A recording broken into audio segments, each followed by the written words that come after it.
Hi guys, welcome back to my YouTube channel. So this video is about rules and regulations at the VIT Chennai campus. 80% of this will also be applicable to the Vellore campus. Now, I have been in the campus for 3.5 years in the Chennai campus. So whatever I tell here, you can trust me on that because I know VIT in and out. I'll be covering all these points that you see here. I'll also be telling you how strictly these rules are followed, how flexible can you be with these. And towards the end of this video, I'll also share some incidents from my college life. I will tell you how my friends were fined for different reasons. Also, do subscribe to the channel because from this month end, you will be getting company specific placement videos that would be useful to you. With that, let's begin. Number one, how you enter and leave the campus and the library. So the mechanism for entering the campus and the library is same.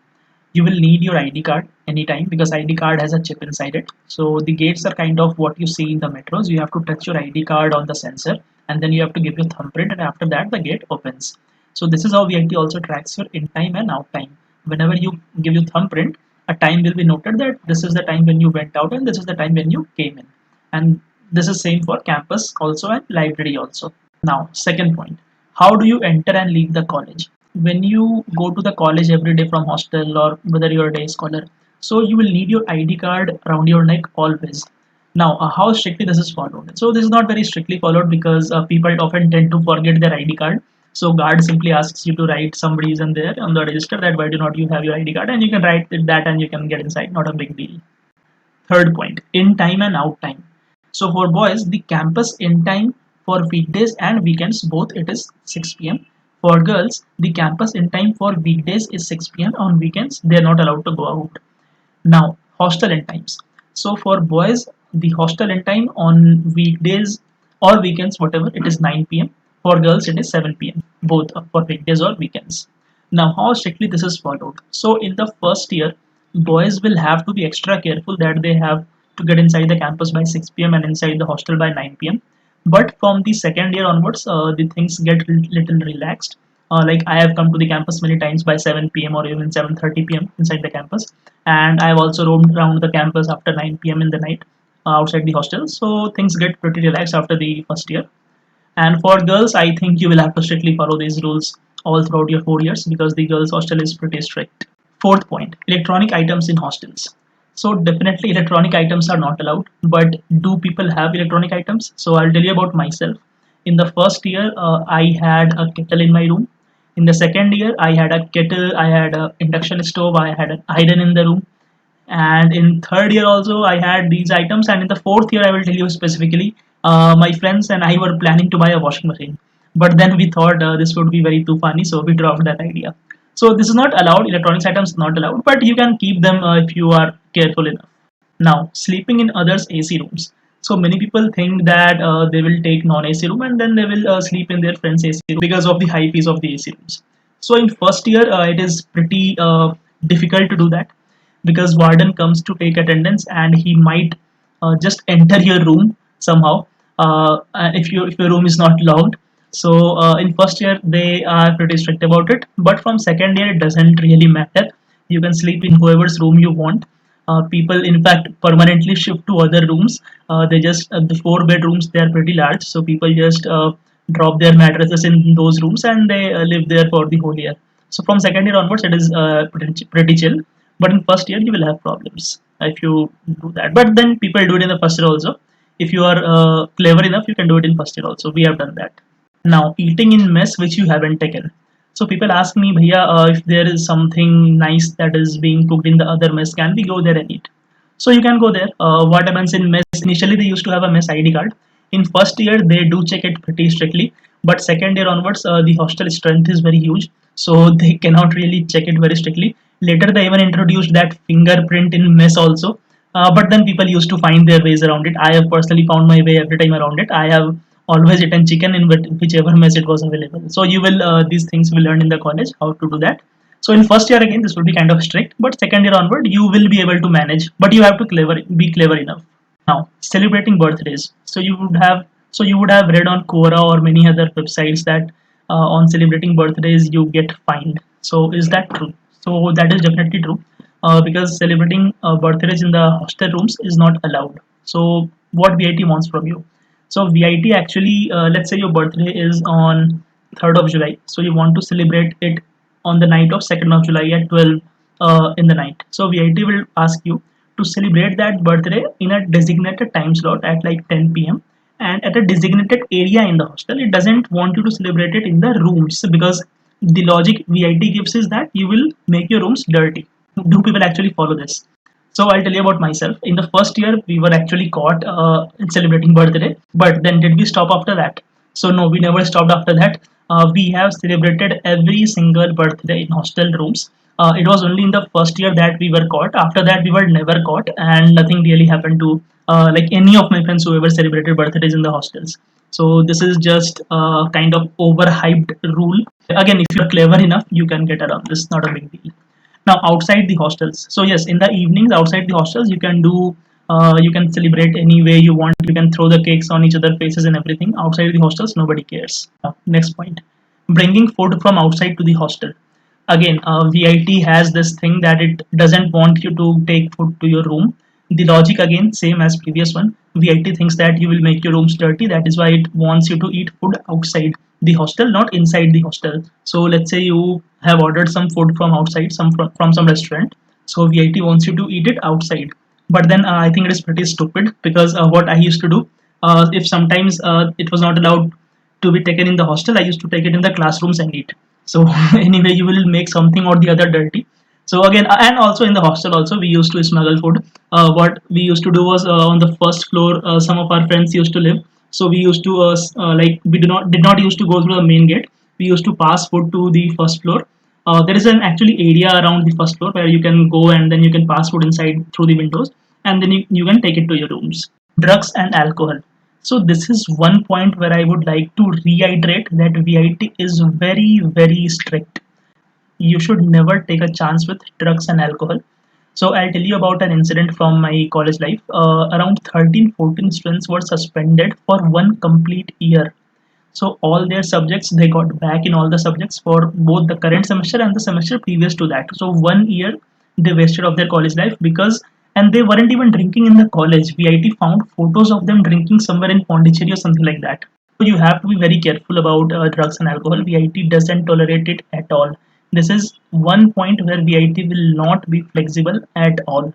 Now, next point, attendance at the hostel. So every night when you go to the mess, you will find your warden sitting over there. You have to give attendance via thumbprint, so you cannot skip any day. Like, you cannot be outside the campus thinking that okay, nobody will know, because your attendance will not be counted, and then the administration will know that you were not in the hostel that night. Now, next point, attendance in classes. So in classes, teachers take attendance for every particular subject. So the attendance is not counted day wise, that you attend some class in the morning and then the attendance will be counted for full day. You have to be present in individual classes, and every teacher takes attendance for his own class.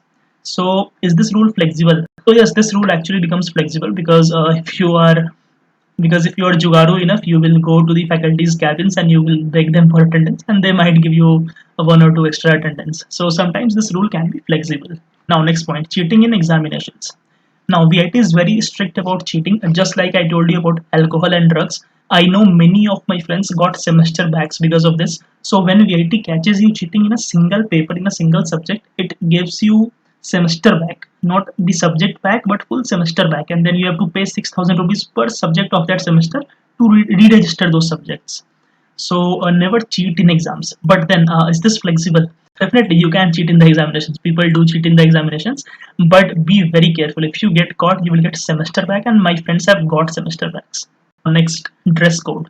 So there is no dress code at VIT. You can be pretty relaxed at this point, but then you will have to have a sensible dressing sense. So what I mean through this is, so you're all 12th pass people. You should be sensible enough to know what should you wear to the college.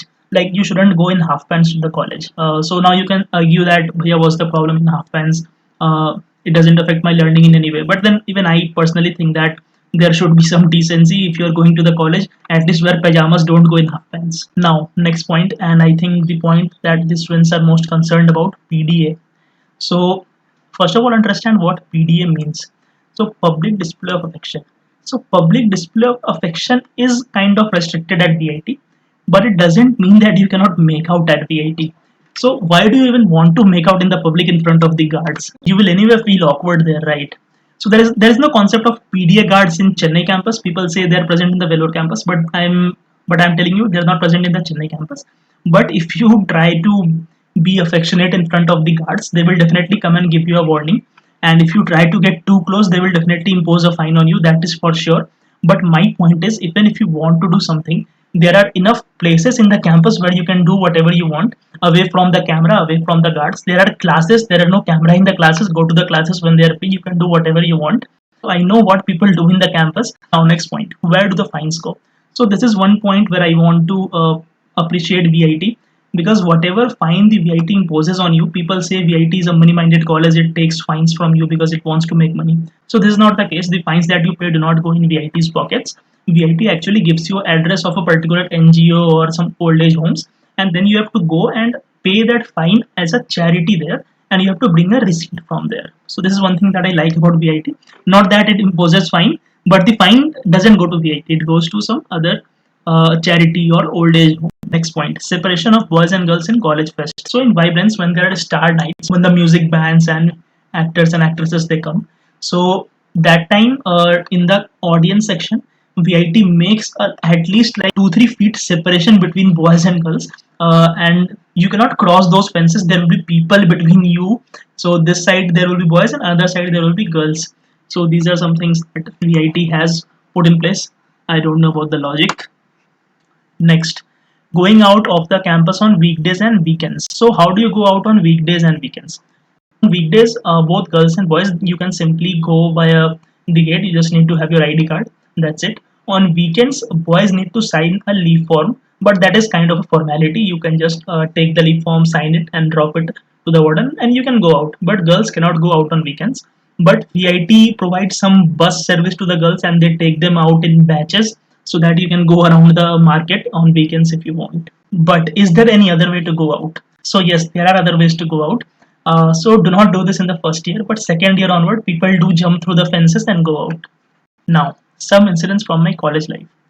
Fine for birthday. So I had mentioned that we were caught in the first year. So what actually happened was, we were celebrating a person's birthday in the bathroom area. So what we were actually doing is we were pouring water on him and shampoo and everything, whatever we could get. So what happened was, I went back to fetch new shampoo bottles from the room, and that exact moment the warden came. He blocked the bathroom entrance with his like 5-10 guards, and around 13-14 students of first year were caught celebrating birthday. And I was in my room fetching new shampoo bottles. So I got lucky there.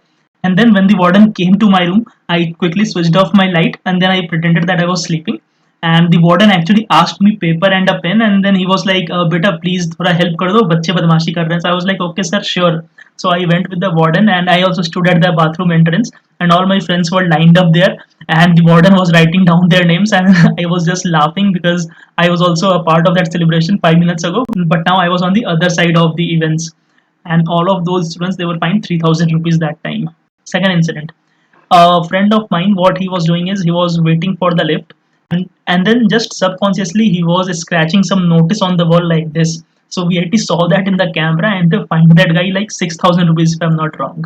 So these were some incidents from my college life. Do let me know if I missed any points, comment them below, or you can text me on Telegram. I'll definitely make another video for that. Thank you.